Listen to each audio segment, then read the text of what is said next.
All right, welcome Jeff Young from Around the Foghorn. Jeff, thanks for jumping on with us. I know you are about to be uber busy with your writing because of everything that's about to happen. And we're going to get to all of that. But first, Brad and I have, as sort of passionate hobbyists with this podcast, content creation, what you do is actually quite interesting to the both of us. So I kind of want to talk about a little bit about the writing at Around the Foghorn. On the Twitter, you are called the site expert.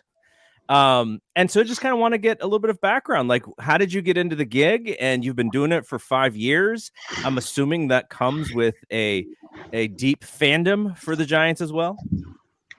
Yeah, thanks for having me on the show, guys. I appreciate it. It's great to chat baseball with you guys, and it's great to chat about baseball no longer in hypotheticals now that the lockout is over. It was I don't know how you guys did it, but man, creating content during the lockout, it's the second time in 3 years for me. It's really like pulling teeth. There's just not a whole lot to write about, and you really have to go to the evergreen topics like Buster Posey's, best moments in a Giants uniform, which is something that everyone wants to read about, but it takes a lot of time to put that together. Yeah. But yeah, thanks for the introduction. I've been writing at Around the Foghorn for about 4 or 5 years now. I started out as a contributor. And I moved up to the site expert role when that role opened up, and I've been doing it for close to 2 years now. So it's a blast to do. I just love I've always loved writing, and of course I've always been a huge baseball fan, especially the Giants. So it's putting two hobbies together. It really it's enriching to be able to do pretty much on a daily basis. I try to get something out pretty much every day. So that's kind of what I do right now. So how do you juggle this passionate hobby of yours, obviously, which includes watching a ton of Giants baseball and having to follow the team in a very close way with your normal everyday gig? Like, how do you do that? Well, it's I'm moonlighting essentially with this gig. My day job is accounting. I do it for a winery, and I've been doing accounting for close to 10 years now. I mean, that's it's one of those challenges that I like. But it's one of those things where it's you do something that you're good at, and then on the side do something that you love, and it's one of those things that it helps create a little balance in life because you're not just always doing work. But yeah, my day job is accounting. So at night, I try to get an article or two out every day. So once I get home, I take the dog out for a walk. I make some dinner and I start writing. So that's kind of my routine on a daily basis. So obviously, because you're writing about baseball, this is something that you probably had been wanting to do for quite a long time. Did you ever, when you were growing up, think about, becoming a reporter or getting out on the beat and covering sports or in any sport? Because I know you're a big Bay Area sports fan. But was that something that you thought about doing before going into accounting? I gotta say, not necessarily. It's something I didn't really think about until the kind of opportunity presented itself. I always wanted to do something with writing because I was always I always considered myself pretty good at writing. So I mean, it was just putting two hobbies together. Once I got the chance, and it's something that I've enjoyed doing ever since then. But I can't say it's a dream of mine to go on the beats and all that stuff. It sounds like a fun experience, and yeah, I appreciate listening to guys like Kerry Crowley and Evan Weebeck, who's new to the beat now, Andrew Bagley, Alex Pavlovich. I really enjoy hearing their experiences, but I can't say it's something that I'd be interested in doing on a daily basis. Just because I mean, my career is so grounded in accounting at this point, it's kind of hard to pivot. But it's one of those things. It's still a hobby I like doing. I went, I guess, on the beat one time in when I was at KMBR. So Chris Townsend, who now works for the Oakland A's, Sure. He was doing the Weekend Insider show with Larry Krueger. and he tells me, and this is back, gosh, where they may have it may have been the last year at Candlestick, actually, now that I think about it.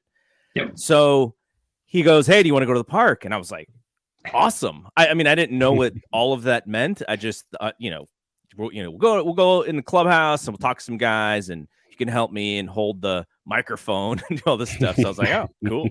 I probably was still an intern at that point.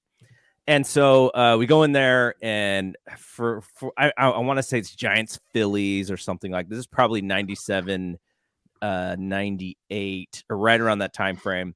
We talked to we had gone, I think, on a Saturday, but we wanted to talk to the starting pitcher for Sunday because his show's on Sunday. So they get sound, they talk around interviews and all that stuff. And so we get all the sound. We're there probably like, I don't know, I'd say about 2 hours before game time. And he's like, "All right, let's go." I'm like, "Oh, we're not staying for the game. We're just going into the locker room, into the clubhouse to get the sound so that they can go back." Okay, now I understand. I get it. Yeah. So that was an eye-opening experience. But it was also cool. I'm like 21 years old in the Giants clubhouse. So that was pretty cool. That must have been a pretty cool experience for sure. So let's actually talk about the big news that happened yesterday, which is the Giants signing Carlos Rodon to a 2-year deal, 1-year opt-out, which is actually a pretty interesting piece of this contract, because if he goes gangbusters and is a top pitcher like he was last year, he's literally gone. So they sign him with the idea of it's a shorter deal. It's friendly for both sides, but for him, if he is the player that he thinks that he is, it's essentially a 1-year deal. And for the Giants, they would hope that, but that second year is there just in case maybe the reason why he didn't get a long deal right out of the gate is because of these health concerns. Jeff, what were your thoughts on this one? Yeah, I mean, and you brought up some good points. I thought it was a very good deal for both team and player, in that the team is signing a pitcher through his age 30 season if he stays for 2 seasons. So they're literally just paying him for two peak seasons. They're not they're not really buying into his progression years that you typically get with a long-term contract. And then on the player side, Carlos Rodon clearly wants to go back into free agency to receive an even bigger payday. So this is kind of like the trying to think what the right analogy is. It's kind of like I can't think of it. Something about a carrots. I mean that's what it is. He's planning on re-entering free agency. After this season, hopefully, if he has a really good year, he's going to be looking at potentially getting a 4 or 5 year deal. But he's going to have to prove that he can stay healthy. I mean, that's been an issue throughout his career. I made note of it yesterday, that he's only made over 25 starts just once in his career, and he's not necessarily. He hasn't proven to be a workhorse, and I think that's something that he's going to have to prove in a Giants uniform if he wants to get that really, really big payday. So I mean, if you're looking at the Giants rotation right now, they basically substituted Kevin Gausman with Carlos Rodon, and Rodon and Gausman. I mean, they're similar in terms of impact. I mean, they both proved to be top arms in baseball last year. But the big question mark is going to be, can Rodon lead the rotation like Gausman did last year? I think Gausman made 32 or 33 starts. I don't know if that's going to be the expectation with Rodon. I think they're looking at him to make closer to 25 starts, just because that's kind of what he's proven that he can do. But if he makes more, that's great too. So I mean, it's a good deal for both team and player. The Giants, they get him for 2 peak years, and then he's off the books. And then it may only be 1 year if he has a really good season and chooses to opt out. So, really smart move by the front office, and a good deal by Carlos Rodon. He's going to be motivated to pitch as well as he can, just because he wants to get another payday. This is hopefully just the beginning for him. So as Giants fans going forward, when it comes to pitching, can we pretty much expect this 1-2 year deals? DeSclafani a 3-year deal, which is, blew everybody out of the water. We just gave a pitcher a 3-year deal. Wow. I know that this is kind of a weird off season. We had, Sure. free agency chapter 1, and now we have free agency chapter 2. But so some of the guys were already off the books at that point, signed with teams, Scherzer and whatnot. So the Giants had their pick of Rodon. Mccutchen was out there as well. Rodon with the 2-year deal. Do we see that going forward as Giants fans? Yeah, I think it's interesting the way that the Giants have approached this offseason, because I mean, if we look at the front office, they're still relatively new. We're still trying to kind of understand how they operate. But they did seem hesitant or reluctant to hand out a 5-year deal to a guy like Kevin Gausman, because I think Gausman's entering his age 31 season in 2022. He has some mileage on his arm. And I mean, word came out from Kevin Gausman himself just a couple of months ago that the Giants didn't even make an offer. So I think this is what to expect, in that they're probably going to be offering 1, 2, or maybe 3-year deals for pitchers. I'd be surprised if they go any further than that. But, in terms of the guys that they brought in, it is interesting to compare this offseason to last offseason or 2 off seasons ago, where the Giants are investing in guys who had good seasons in 2021, most of them with the Giants, like DeSclafani and Alex Wood. But then you have Alex Cobb and Carlos Rodon, and they both had really good seasons with the Los Angeles Angels and the Chicago White Sox, respectively. So it's interesting that they're buying players who did well last season as opposed to a couple of seasons ago. Whereas if you look at who they brought in before the 2020 season, it was Kevin Gausman, who was non-tendered by the Cincinnati Reds. Drew Smyly, who I think who was he with? He was designated for assignment in 2019 by the Rangers, and then I think he landed with the Philadelphia Phillies. And then they also brought in Trevor Cahill, coming off of a bad season. Tyler Anderson was non-tendered. So it's different. The caliber of pitching that they're bringing in now, given the season that they had last year, they obviously see this as an opportunity to kind of open up that window. And with the guys that they're bringing in, they're hoping that they're going to be the ones to do it. Well, and then also last year, at the beginning of the season, or before the season started, last year's free agency, the Giants also stocked up on, a lot of pitchers on minor league contracts. Sure. So we're going to see a lot of that, I think, going forward too. We could see a 15-man rotation by the time it's all said and done to save some arms. It's an interesting strategy, because the way that I look at it, I think if you trust in your ability to scout and draft and find, we'll talk about the international piece of this in a little bit, but if you trust in that, the ideal, I think, is to turn arms into longer term deals before they get into free agency. So sort of the Madison Bumgarner thing. And then you can also add like the folks on shorter deals, and you sort of become this place where agents may trust, look, we didn't have a great season. We need to go to some place like San Francisco because we trust that they will help you turn it around. And so if you can bring in the young pitchers from the draft and get those folks ready to be productive, and then you sort of have this additive of your free agents are not going to be the Johnny Cueto types because they got burned, or the Barry Zito types, which we got burned, but we won some World Series. So that's okay. But I think it's a very interesting strategy. And if it works out well, because of how the way that teams spend money and such, I think it is really a perfect mix, because, they're not going to spend like the Dodgers and the Yankees and the Red Sox may spend, though some of those teams are kind of pulling back on those deals too. So it feels like this really interesting strategy that if it works really well, I think you have this perfect scenario and synergy with the way that you bring pitchers in. Yeah, I mean, and you brought up a good point about agents and players seeing San Francisco especially on the pitching side, seeing San Francisco as a way to reestablish value. Over the past few seasons, you don't have to, I mean, it's easy to identify the pitchers who have greatly benefited from being in San Francisco. Kevin Gausman is obviously exhibit A, but then there's guys like Drew Smyly, Drew Pomeranz, Alex Wood, Anthony DeSclafani.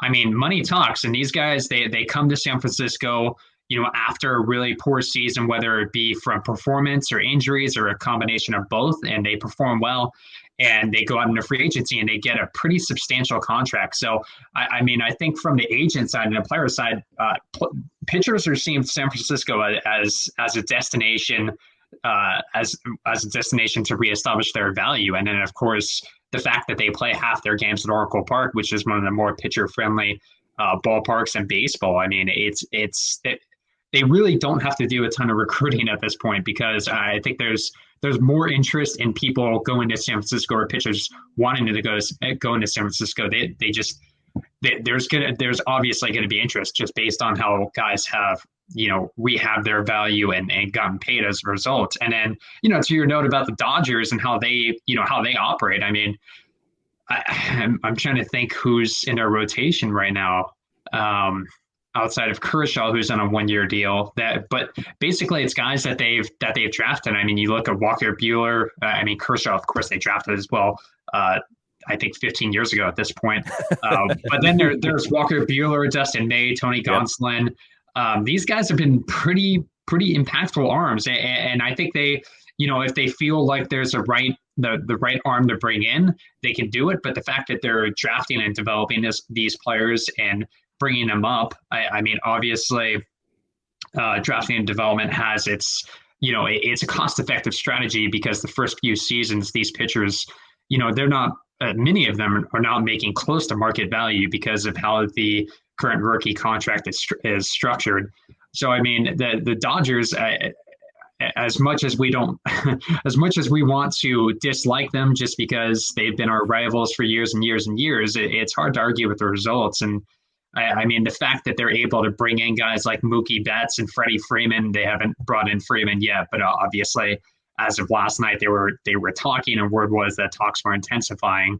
They have, Cody Bellinger, Justin Turner, all of these guys. The reason that they have all this flexibility to do so is because they're drafting and developing players, and also finding hidden gems like Justin Turner, Max Muncy, Chris Taylor, guys that they got for pretty much nothing. So, I mean, no organization has been run better than the Dodgers, as hard as it is to say, over the past 10 plus seasons. And the reason that they're able to spend as much as they can now is because they are drafting and developing these guys. They're finding these pitchers in the draft that they don't have to hand out, substantial contracts to.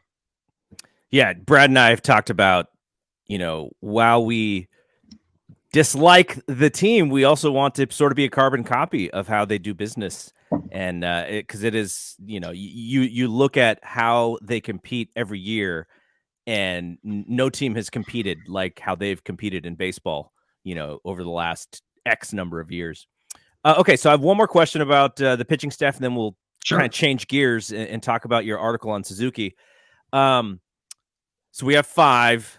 The five, there's 5-man starting rotation, but as we know, and as Brad has talked about before, they're looking for 162 starts as kind of the language that they've used. So 5-man rotation, great, we'll start, but there's going to be tons of guys who get injured and guys who get tired, and just by them having faith in their ability to keep Rodon healthy, like you said, it's 25 starts, it's not 32 starts, so they're going to have to fill in. Is it possible to pick up another starting arm, or are they just exclusively looking for guys who may, be currently start the season in the minors to come up? Could it be a Jelly who comes up? Is that kind of what they're looking to do to replace the starts that they know they're going to miss with the staff that they have? Yeah, I mean, I think it's going to be a combination of both. If you look at their rotation currently, and I was just about to put this out before I jumped on with you guys, and I didn't get a chance to run the numbers, but if you're looking at the starts of each of the pitchers that they have right now, Cobb, Webb, Wood, DeSclafani, and Rodon, over the past 3 seasons, they probably combined give you 140 starts or 135 starts. I haven't run the numbers yet, but I will. That means that there's a deficit of close to 30 games that they need to find starts for. They could do bullpen games. They could rely on who they have internally, like Sean Jelly, Tyler Beatty, and Sammy Long. And I think Sammy Long is a guy that they value internally pretty highly. Tyler Beatty is in an interesting position because he is out of options, so he's going to have to win a job at a camp. It's going to be possible, especially if somebody hits the injured list. Happens every year.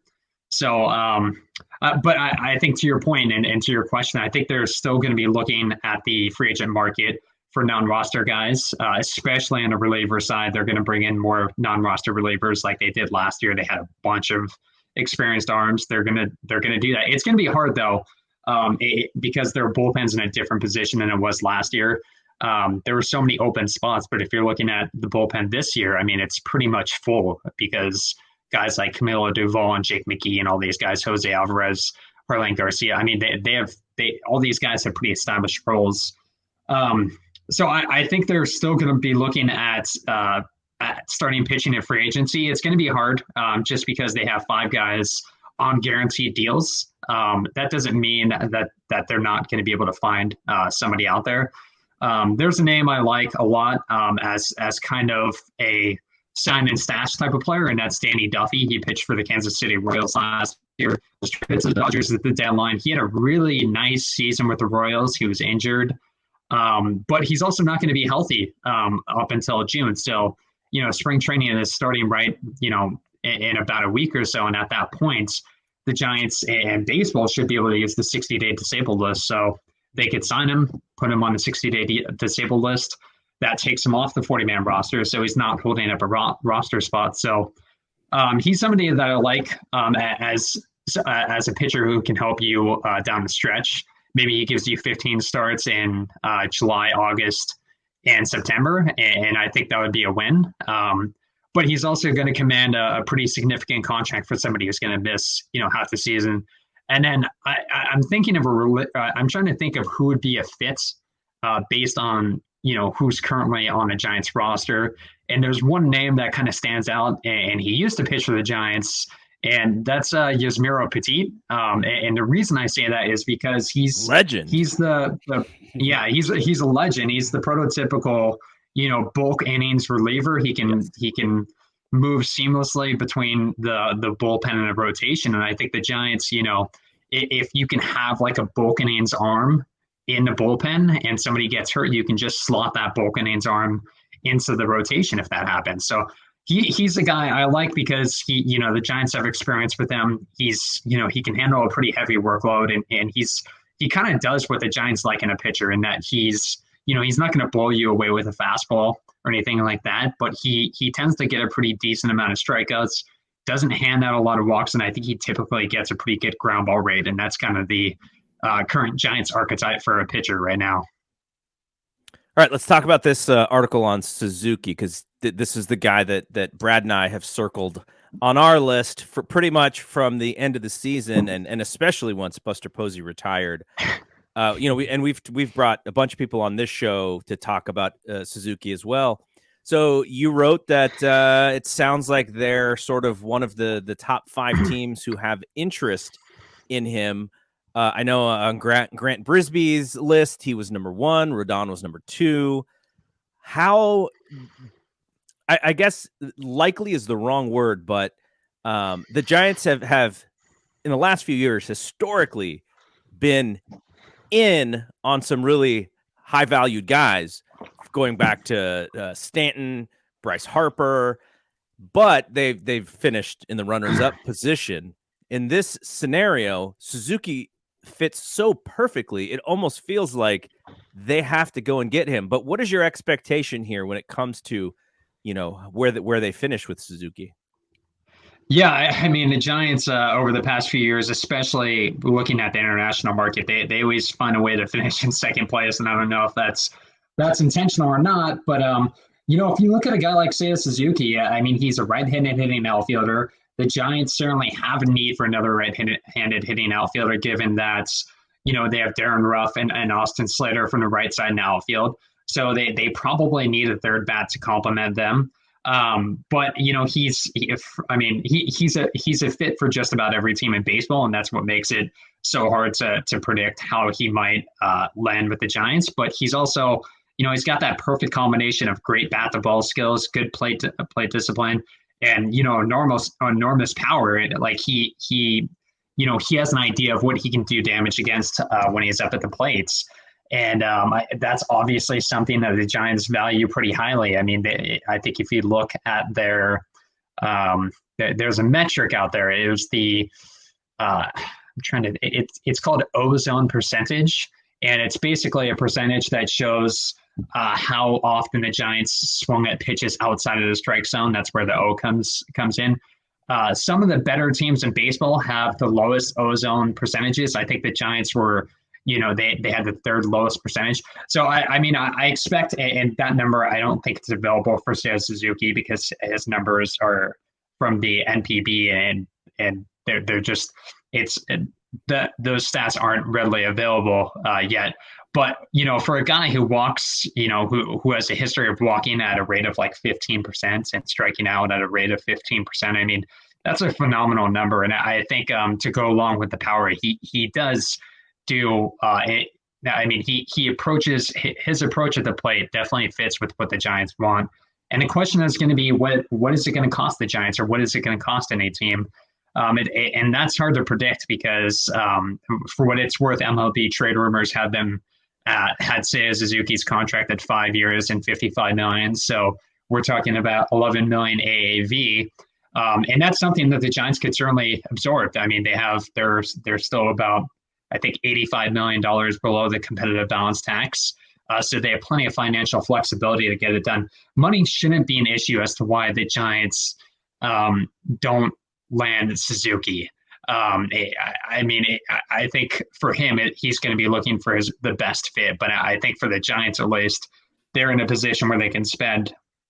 And I don't. If he's the top target, I don't think money should get in the way of that, just because of where they're at from a payroll standpoint and how much space they have remaining. So obviously he's a fit for the Giants, but he's also going to be a fit for the Cubs or the Seattle Mariners or the Los Angeles Dodgers. Obviously, they've been connected to him. But with Suzuki, pretty much the entire offseason, there's been a lot of smoke connecting the Giants to him. So, at this point, I don't know how much substance is behind those rumors, but it just feels like where there's smoke, there's fire.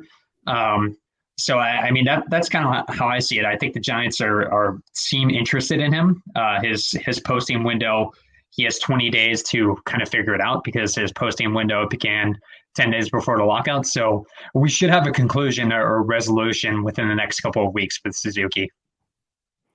All right, so before we recorded, I saw this tweet from Alex Pavlovich, and he said that Kapler said Giants won't use one DH. Guys will rotate into spot, and usually the guys who are not as valuable defensively. He won't really miss pitcher at bats, saying it was really stressful during games to worry about pitchers getting hurt.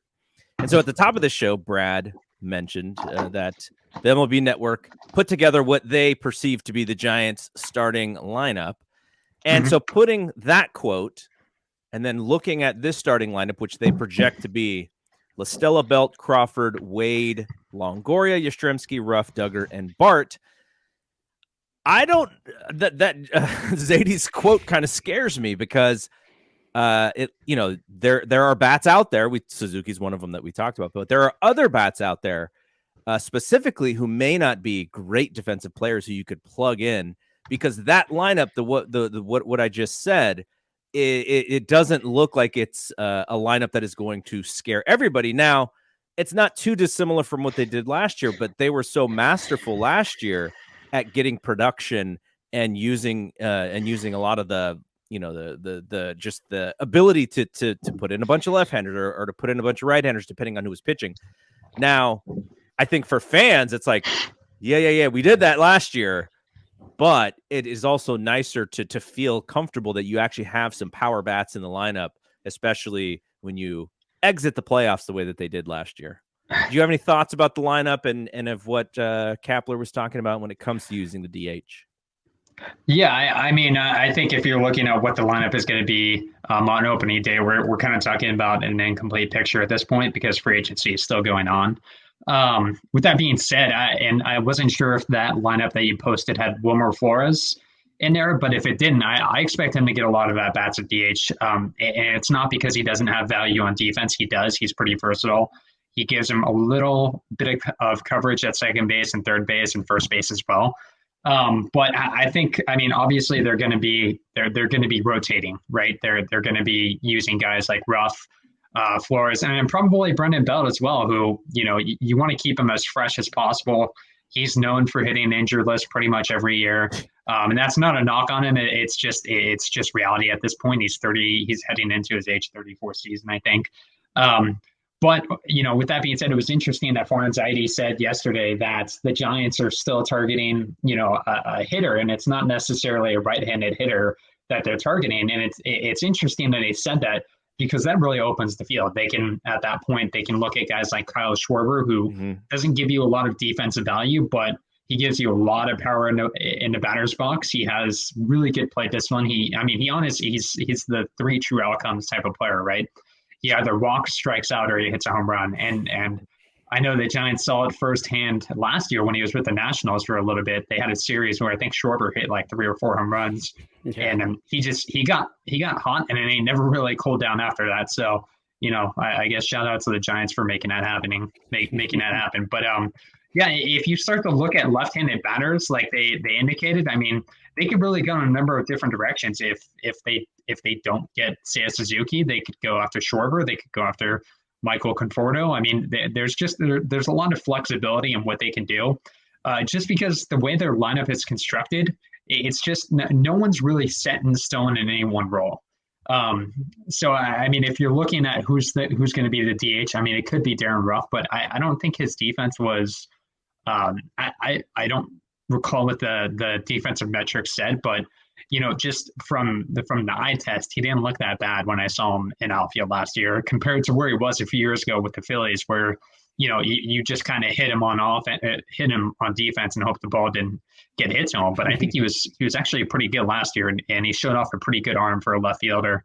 So I mean, if you're looking at who's going to be the DH, it could be it could be Darren Ruff, it could be Slater, it could be any number of guys, but at this point they're probably going to add another bat, and then once they do, we'll kind of have a better idea of who they might use as the DH. So and I don't know if the Giants really have really super below average defenders. I mean, most of them are pretty much average enough, or that they can that they can they don't have to rely on them to be at any one position long enough to get exposed.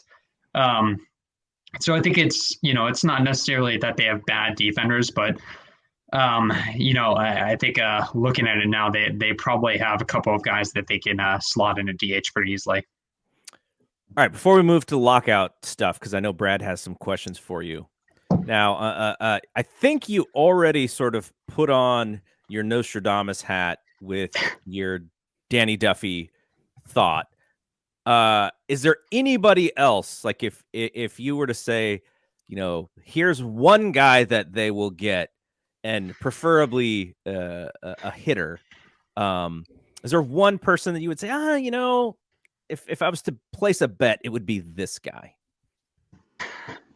I mean, there are so many options, and it's hard to place a bet. I really don't know what they're going to be looking at in terms of position players. But I did write a couple weeks ago that I feel like Andrew McCutchen might be a pretty decent fit from the right side. I mean, he's over the past few years, I don't know if he's a starting player at this point in his career. He's on the wrong side of 30, as they say. His defense isn't as great as it used to be. But one thing that he does do well still, and he did it in 2021, he hits left-handed pitching well, and the Giants have proven over the past few years since Gabe Kapler took over as the manager that they leverage those platoon matchups pretty hard. And a guy like McCutchen, who had like a OPS over 1,000 against him or against left-handed pitching. I mean, that's somebody who could give you a lot of value in the lineup. But the problem with getting a guy specifically to hit against left-handed pitching, I mean, some teams don't have lefties in their rotation, and you know there are going to be dry spots like what we saw with Austin Slater. I think it was in June. He went basically a couple of weeks without playing because they just didn't face any left-handed starting pitchers. So that's tough. But I think it's just so hard to place a bet as to who they might go after. But I mean, Tommy Pham kind of does what they like in the batter's box. He's relatively patient. He's coming off of a down season. So if they're looking at somebody, a hitter, which oddly enough, they typically just look at pitchers in terms of rehabbing value. But if they're looking at a hitter who's, you know, in a position to sign a 1-year contract, I think he's the guy out there. I mean, like I said, they can go in a number of different directions. I can talk myself into about 10 different guys that they could that they could end up with and find out why it makes sense. Okay, so quickly we'll talk about some lockout stuff. We'll get you out of here because I know you got some stuff to publish. But Brad, did you have some questions as it pertained to the lockout for Jeff? Yeah, now that the lockout is over, we have a new CBA. You know, a lot of fans probably just it's gibberish, and I get it too. I mean, half of it is gibberish to me. I just want to see the product on the field. For most fans, though, the most important thing for us is, you know, how is the game on the field going to change? And we'll see that going forward because now we have something in place where, you know, they can make a change 45-day notice and things happen. But on the money side of things, you did write a really nice article that kind of helped me understand the international draft, you know, and the possibility of an international draft and why most players don't want it. It helped me understand that a little better. Can you go into that a little bit more about, you know, kind of the past and how the international, not really international draft, but the international signing has helped the Giants, and then how it could hurt some of those players going forward? Yeah, I mean, that's a great question because it's one of those nuances in baseball that not everyone totally understands. But the international free agent market, it takes place. I mean, it used to take place July 2nd of every year. They used to be called the J2 IFA period. But this year it took place on January 15th. And at that point, the Giants announced their signings. But every year, every team gets a bonus pool in which they can sign international free agents, usually amateur prospects in the age range of 16, 18 years old. Realistically, they have handshake agreements with these prospects years in advance. It's kind of crazy, and it's not. It's honestly not the most. It's not the cleanest process in baseball, just because there are certain things that happen that kind of rub you the wrong way. For instance, specifically to the Giants, this was like, I'm trying to think what year it was, 2014 or something. Maybe it was 2015. There was a prospect named, I think it was Julio Mart. I'm trying to think who it was. They had another prospect with the same name, but there was a prospect that the Giants had come to a handshake agreement with, but this prospect had multiple agents or shadow agents. So they thought that they were bringing this guy in, and then last minute the Cubs came in and they had an agreement with the player's actual agent, and then MLB had to get involved. Basically decided that this player was going to sign with the Cubs. So the Giants lost on that prospect. So there is some shadiness that kind of comes with this, to be honest. But the key here is leverage, and the players, especially the high caliber players that you hear about on a yearly basis, they have a lot of leverage in the international free agent market that you don't necessarily get in a draft. And players do get some leverage. They do get some say as to which team they might sign with. And you know, especially high school players drafted early on, they're going to have some leverage because they have options. But, you know, on an international free agent market, you can market yourself to 30 teams, and basically the highest bidder is going to get you to sign. So every year teams are given a bonus pool of in the neighborhood of $5 million. It's based on things like market size. I think it's also based on revenue, and there are pretty stiff penalties for going over that. But basically teams use that $5 million every year, and you hear about the high profile names, and then every now and again you'll hear about somebody who was signed for $10,000 like Jose Altuve did, and he comes up and he becomes a superstar. But also, I mean, and there's a perfect example of why the players may not be interested or were pretty reluctant to an international draft. And this came up pretty much at the last moment. They had the parameters for a new CBA, and then the owners were like, whoa, let's actually talk about this topic that we haven't been talking about the entire time. So I mean, it wasn't the greatest idea, but the idea behind an international draft is that basically all amateur prospects go through the same process, whereas currently there are 3 avenues for teams to sign players. They can sign them through the draft, they can sign them as undrafted free agents if they play in the United States and they didn't get drafted, or they could sign them as an international free agents. Now, there's a perfect example as to why players might be hesitant against this, and like I said, it's leverage. If you go back a few years ago, the Giants signed a guy out of the Bahamas named Lucius Fox. He was a shortstop prospect. A lot of people know about him because he was a high-profile signing at the time. He was eventually involved in the Matt Moore trade. What's interesting about Lucius Fox is that he actually came stateside. He came over stateside, I think, when he was 12 years old. So he was playing in Florida. So he was actually in the United States. When he was talking to prospects, or not prospects, when he was talking to teams as a high school player, he was hearing that he was going to be a second-round pick. Now, at that time, a second-round pick was going to make in a neighborhood of $2 million or less for a signing bonus. And for a lot of players, especially guys drafted in the first couple of rounds, that signing bonus, that might be your one big payday in baseball. So you need to maximize that value as much as you can. Lucius Fox had kind of a unique situation that not every player is going to have. He moved back to the Bahamas to become eligible as an international free agent prospect. He basically told MLB teams, I'm not signing. If you draft me, I'm not going to sign. But he moved back to the Bahamas to become eligible again in the international free agent market. So instead of receiving the $2 million he might have received as a second-round pick, he signed with the Giants for $6 million instead. So he basically tripled his earnings. And I mean, it was obviously a very smart move on his part, but it's one of the reasons why the players are against this, because he had the leverage of using all 30 teams to negotiate for his contract. Realistically, at the end of the day, I think it was between the Giants and the Dodgers and then maybe one other team. They were the highest bidders. But that type of leverage, you kind of lose in an international draft. And I think that's why the players are against it. And that I think they're going to reevaluate whether it's going to take effect in a couple of years. But that was it makes sense as to why the players wouldn't want it. Because, you get one chance at a big payday and you really got to take advantage of it. Yeah, and that makes sense. Now, from a fan standpoint, I'm not sure if I honestly care either way if there's a draft or not. I'm Sure. actually kind of leaning towards there being a draft. But you explaining it and me reading your article, now I'm torn. Now I'm not sure what to do, because do we want to really take away the chance for these players to leverage themselves, market themselves to 30 teams?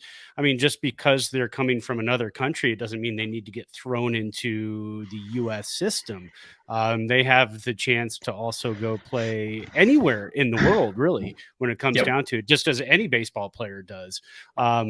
So and that makes sense. And again, torn. I don't know which side I stand on. What's interesting is, we've talked about this a lot on this podcast, which is, how do you market the game so that you're keeping up with the NFL and the NBA and your fan base isn't just consistently growing older and older and older and older? Now, if you were to combine the collegiate or the amateur draft with the international draft, you could make superstars in the same vein. Well, maybe not exactly as football and baseball, because those guys aren't going to necessarily start for you right away, but you could really build up some of your younger prospects very early on if you were to put together these drafts and make it just an overall, amateur world draft. I think you could do it in a really interesting, fun way, televised event, and put a highlight, shine a spotlight on some of these players, because I don't think they do a good enough job doing it for college either. Like, Will Bednar, we knew him because of what he did in College World Series, but I never heard of him until that one moment. So it's like, oh God, we got the guy who was lights out in the College World Series.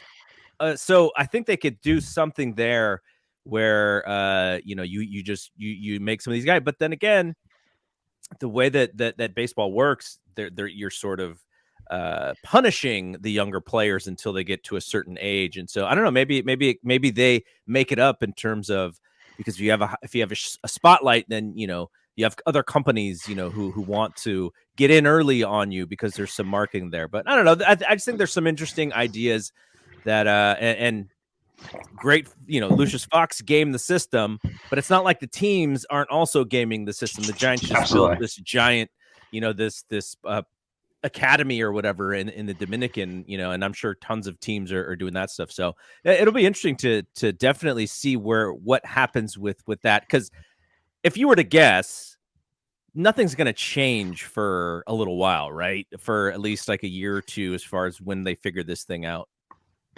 Yeah, I mean, I think they talked about basically giving themselves a deadline of until 2024 to figure out the international draft. So I don't know when that's going to happen. So I wouldn't. It's probably not going to take effect next year or the year after that. It'll probably take a few years, because there's a lot of details that they have to hammer out, like who's eligible. Are they going to keep it at 20 rounds? I mean, baseball over the past few years, and I mentioned this in my article, the owners, they've been pretty big on consolidation. I mean, remember a few years ago when there was 50 rounds in baseball, and most of those guys would get drafted, they'd sign, they'd play rookie ball for a year, and that would be their baseball career. Then they bumped it down to 40, and now it's in 2020 they did 5 rounds, and now it's back up to 20. But of course they've reduced the number of minor league affiliates in Major League Baseball as well. So it's kind of a balancing act, and I wouldn't expect it to take effect at any time soon. But they gave themselves a deadline of until 2024, I think. All right, Brad, you had a couple more. Yeah, just one more. I would get you on your way, because, again, some things are happening. I'm not seeing any fantastic breaking news right now, but I keep seeing Freeman, Dodgers, Braves, Yankees. So now Braves, Yankees, Dodgers, Freeman. I keep seeing that on Twitter, and nothing's happening yet. But. Come on, Braves, take care of your guy. Jeez, yeah, just won the stinking World Series. Or Yankees, taking, get him out of the National. Yeah. There you go. That guy scares me. Freddie Freeman, he's a good hitter. Yeah. He's just going to get better. I mean, he's just going to get better as years go on. Yeah, he's got a great swing. Yeah. So we got the four most unsexiest words put together to come out of the CBA in a long time. I'm going to give them to you. They're super unsexy. Here they are. Pre-arbitration bonus pool. I mean, so it's something that didn't exist. You're not whispering that in your wife's ear tonight. I'd get punched. No. So that came out of the CBA. We didn't have it before. The players brought that up, got it in. What did they decide on? 50 million? Is it I think that's a good question. I actually don't know what the exact number was. Okay. And I'll have to read up on it. I was looking specifically at the increase in the pre-arbitration salaries that they that they were able to negotiate. Okay. I think in 2021 the minimum salary was $575,000. So they got it bumped up pretty substantially to over $700,000. And I mean, the thing about the rookie contract and how it's so team friendly. I mean, those first 3 seasons you have very little leverage in terms of negotiating your contract. You're assigned a salary based on some system that, I mean, teams employ different raise systems. Oh, there we go. I think I have it there. Yeah. So the pre-arbitration bonus pool, as I understand it, is that it's going to reward players who do what, like a guy like Logan Webb, for example. I'm not sure if he receives Cy Young votes, but I think it's one of those things where he would get a nice little payday because of how he performed in 2021.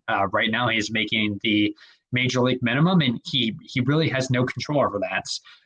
At least with this new with the new CBA, the minimum salary is going up, and yeah, okay, so 700,000. But every team has kind of a system in which they issue raises during the pre-arbitration years. They have some basically you can't do anything about it. So you just assign the salary. You start at $700,000. The team says we're going to give you a 5% raise over the next couple of seasons. So $700,000 turns into I work in accounting, but I need an Excel spreadsheet. $700,000. Let's say it turns into $720,000, just because that's what the team says you're going to make. You have no real say in it.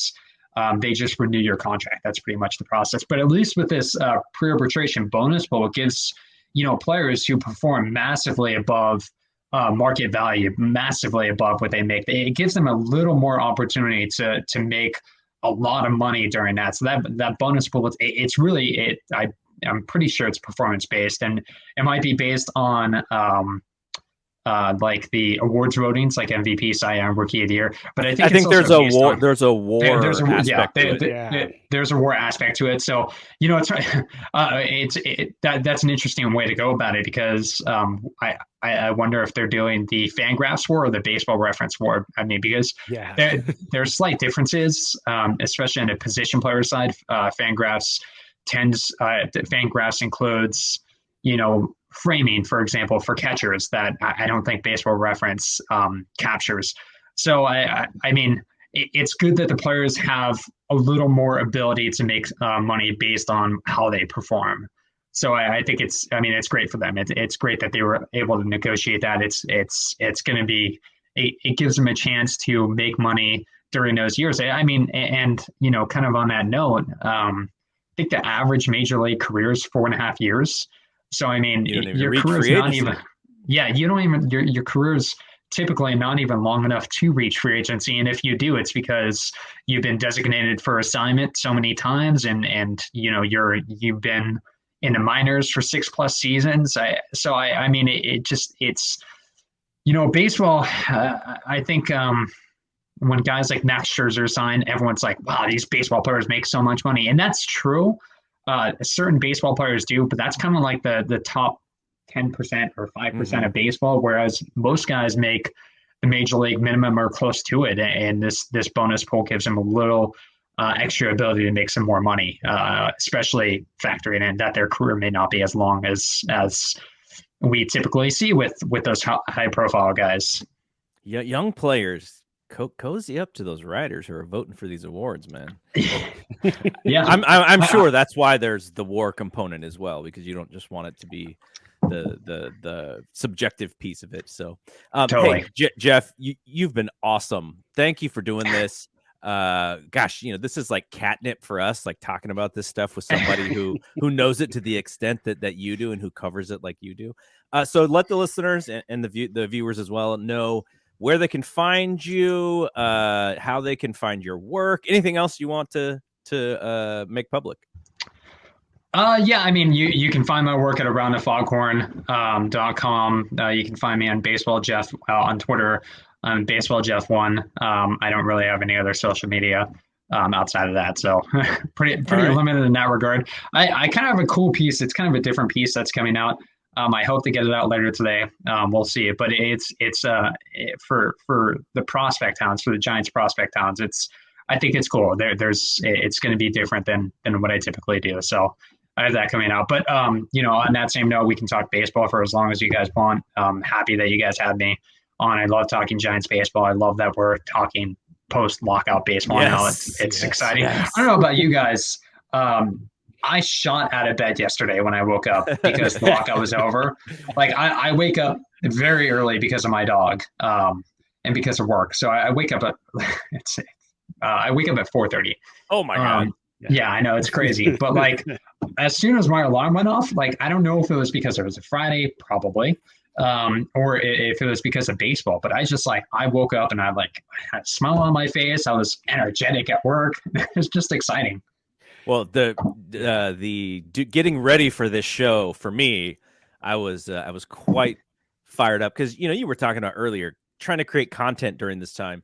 Oh, So yeah. during the pandemic is actually when Brad and I started this show. And it's because of the pandemic that we started this show. I've been trying to get this guy to do a podcast for years and years and years because he used to be the radio voice when we were in college. He was like the guy. And I'm like, how do you not have a podcast? Let's do it. So finally he agreed.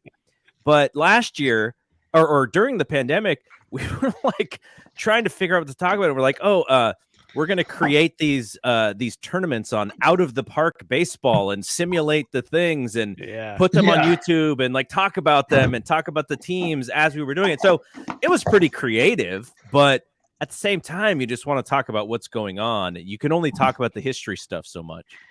Yeah, it really gets tough. And I mean, kudos to you guys for finding content to put together. It's not easy. And it's like one of those things like, you're driven because your fandom of the sport and especially your fandom of the Giants. And it's frustrating when you can't think of something to write during the lockout because it's like, well, nothing's happening. And so like, what am I going to write about? I'll write about some prospect who the Giants had for a minute who signed elsewhere and we'll call that a day. But kudos to you guys for figuring out stuff to do because it's really not easy. And I hope people who listen to you appreciate that. And I made a note on it a couple of days ago just because viewership has gone down on our site during the lockout, and that was to be expected. But I appreciate the people who did write or continue to read us. So that was pretty cool.